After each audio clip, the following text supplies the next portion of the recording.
Hey guys welcome to your own channel mixed marks. आज हम फिर से करेंगे 5 MCQs a day keeps FOMO away day 10। Question 1, which of the following marked foramen does mandibular division of cranial nerve 5 जो कि trigeminal nerve है pass through. तो ये डायग्राम है क्रेनियल फोरामेन्स का। ऑप्शन है ए है 10, ये है जुगुलर फोरामेन। बी 3 रिप्रेजेंट करता है अपना फोरामेन ओवेल। सी है 9, ये अपना इंटरनल अकोस्टिक मियाटस रिप्रेजेंट करता है। और D4 फोरामेन स्पाइनोसम। तो वीडियो को पॉज करिएगा और खुद देखिएगा। इसका आंसर है B3 जो कि है फोरामेन ओवेल, जो अपनी मैंडिबुलर डिवीजन है ट्राइजेमिनल नर्व की, वो पास करती है अ, अपने फोरामेन ओवेल से। और फोरामेन स्पाइनोसम वगैरह जो है, फोरामेन स्पाइनोसम से मिडल मेनिंजियल आर्टरी, जो क्रेनियल नर्व हमारी 5-3 जो अपना मैंडिबुलर ब्रांच है, V3 जो है अपना middle meningeal artery pass through करती है। और फोरामेन ओवेल से तो देख लिया हमने।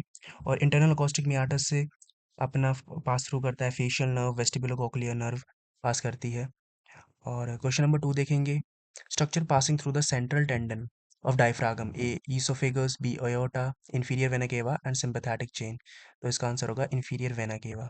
इसका एक्सप्लेनेशन देखते हैं। ये अपना सेंट्रल टेंडन है। और जो बाकी है, जैसे aorta, aorta passes through the aortic हियाटस। Oesophagus, oesophagus हियाटस से पास थ्रू करता है at the level of D10। Sympathetic chain passes through the diaphragm at various levels but not through the central tendon specifically. Central tendon से पास करेगा inferior vena केवा।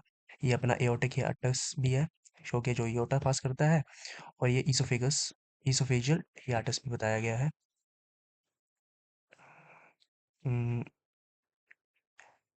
Question number 3 देखेंगे। All of the following are true about grey rami communicantes is all except A. Unmyelinated connected to spinal nerve. B. C. Preganglionic. D. Present medial to white rami communicants। तो इसका answer होगा प्रीगैंग्लियोनिक। जो अपने grey rami कॉम्युनिकेंट्स हैं वो प्रीगैंग्लियोनिक नहीं होते, वो पोस्ट गैंग्लियोनिक होते हैं। फर्दर एक्सप्लेनेशन देखते हैं इसका। सबसे पहले आप प्रीगैंग्लियोनिक और पोस्ट गैंग्लियोनिक फाइबर्स के बारे में जानते हैं। जो प्रीगैंग्लियोनिक न्यूरॉन्स हैं वो ओरिजिनेट करते हैं ब्रेन स्टेम या फिर स्पाइनल कोड में। और जो सेकंड सेट है पोस्ट गैंग्लियोनिक न्यूरॉन का, वो आउटसाइड लाई करते हैं सेंट्रल नर्वस सिस्टम से। ये गैंग्लियन, गैंग्लियन होता है bundle of cell body which is located outside the or central nervous system which is located in the periphery, peripheral nervous system. ठीक है। ये सिंपैथेटिक ट्रंक है जो लोकेटेड होता है both side of the vertebral column. ठीक है। और ये फर्दर डायग्राम है सिंपैथेटिक चेन गैंग्लियन। यहाँ पे साइनैप्स होती है प्री गैंग्लियोनिक फाइबर जो कि रिप्रेजेंटेड है वाइट रैमस कम्युनिकेंट से। और ग्रे रैमनेट ramus communicantes postganglionic fibre, और यहाँ पे साइनैप्स होगी यहाँ की। तो अपना क्वेश्चन था, जो ग्रे रेमाई कम्युनिकेंट्स हैं वो प्री गैंग्लियोनिक नहीं रिप्रेजेंट करते, पोस्ट गैंग्लियोनिक रिप्रेजेंट करते हैं। Question number 4, a 58-year-old woman was undergoing cholecystectomy. During the procedure, the resident advanced seizures along the superior border of epiploic foramen, causing injury. Which of the following structures is likely to be injured? Cholecystectomy के बारे में जानेंगे। It is a surgical procedure to remove our gallbladder, mainly in the case of gallbladder stones के case में। और epiploic foramen के बारे में जानते हैं। एपिप्लॉइक फोरामेन का डायग्राम देखते हैं। ये अपना एपिप्लॉइक फोरामेन है। It is a vertical slit like foramen which connects our lesser sac to the greater sac. Lesser sac और ओमेंटल बुरसा भी बोलते हैं। Bursa mainly fluid filled cavity जो कि स्टमक के पीछे है, पोस्टीरियर पार्ट। और ग्रेटर सैक, ग्रेटर सैक का डायग्राम देखते हैं। ग्रेटर सैक,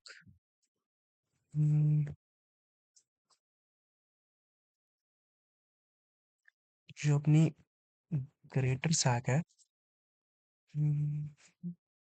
हाँ, greater sac, larger part of the peritoneal cavity extending through most of the abdominal and pelvic regions, contain most of the abdominal organs। ये तो laser sac है, ये posterior part of the stomach आ गया, और ये laser sac है stomach के पीछे। ठीक है। और ग्रेटर सैक है, वो general cavity of peritoneum represent करती है। इस डायग्राम से ज़्यादा पता चलेगा। ये वाला ग्रेटर सैक, ग्रेटर सैक अलग चीज़ है, लेसर सैक अलग चीज़ है। और लेसर ओमेंटम और ग्रेटर ओमेंटम अलग चीज़ है। ओमेंटम मतलब पेरिटोनियल फोल्ड्स। ये ग्रेटर मोमेंटम भी आ गया। जो ग्रेटर मोमेंटम होता है वो अपना anterior to the lesser omentum present होता है। एक बार मोमेंटम के बारे में भी देख लेते हैं।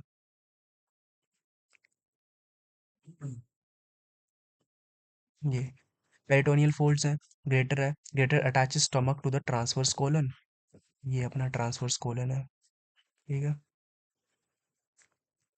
और जो अपना लेसर मोमेंटम है attaches stomach and duodenum to the liver, ठीक है। ये अपना लेसर मोमेंटम है, ये जो ट्रांसल्यूसेंट सा स्ट्रक्चर है ये लेसर मोमेंटम, और ये ग्रेटर मोमेंटम इसके नीचे। ये एंटीरियरली प्रेजेंट है और ये थोड़ा सा पोस्टीरियरली प्रेजेंट है, ठीक है। मोमेंटम मतलब पेरिटोनियल फोल्ड्स। तो लेसर मोमेंटम अलग चीज़ है, ग्रेटर मोमेंटम अलग है, और लेसर एंड ग्रेटर सैक्स अलग है। और lesser plus greater sac is equals to peritoneal cavity बनाते हैं। इतना क्वेश्चन था। अगर procedure the resident advance scissors along the superior border of epiploic foramen, तो बॉर्डर्स हमें पता होने चाहिए। ये बॉर्डर्स का पिक्चर है, तो सुपीरियर बनाता है caudate process of liver, caudate border of liver. Anterior चार बॉर्डर्स हैं इसके, anterior, posterior and inferior. Pause करके खुद देख सकते हैं कौन कौन से स्ट्रक्चर्स क्या क्या बॉर्डर बनाते हैं। जो सुपीरियर है, जो कि हमारे क्वेश्चन में है, वो कोडेड प्रोसेस ऑफ लीवर बनाएगा। इसका आंसर है caudate lobe of liver. Question number 5 देखेंगे, root value of cremasteric reflex. तो इसके ऑप्शन है L1 L2 L3 L4 S1 S2 T8 T9। तो इसका आंसर होगा L1 L2। जो क्रीमास्ट्रिक मसल है, क्रीमास्ट्रिक रिफ्लेक्स के बारे में भी जानेंगे। क्रीमास्ट्रिक मसल है वो it is innervated by the genitofemoral, genital branch of the genitofemoral nerve of our lumbar plexus. तो जेनिटोफिमोरल की नर्व की जो रूट वैल्यू होती है वो L1 L2 है। तो इसका आंसर ये होगा। क्रीमास्ट्रिक रिफ्लेक्स के बारे में जानते हैं। क्रीमास्ट्रिक रिफ्लेक्स का ये डायग्राम है। अगर हम इस medial superior medial part of thigh को अगर स्ट्रोक करेंगे, तो जो टेस्टिकल है इप्सिलेटरली, जो सेम साइड ऑफ टेस्टिकल है, the cremaster muscle will pull it upwards, ठीक है। इप्सिलेटरल होगा। अगर इस साइड स्ट्रोक करेंगे तो ये वाला टेस्टिकल ऊपर जाएगा, cremasteric muscle will pull it up, ठीक है। और ये करते क्यों है, क्रीमास्ट्रिक रिफ्लेक्स को हम करते क्यों है? Check for testicular torsion.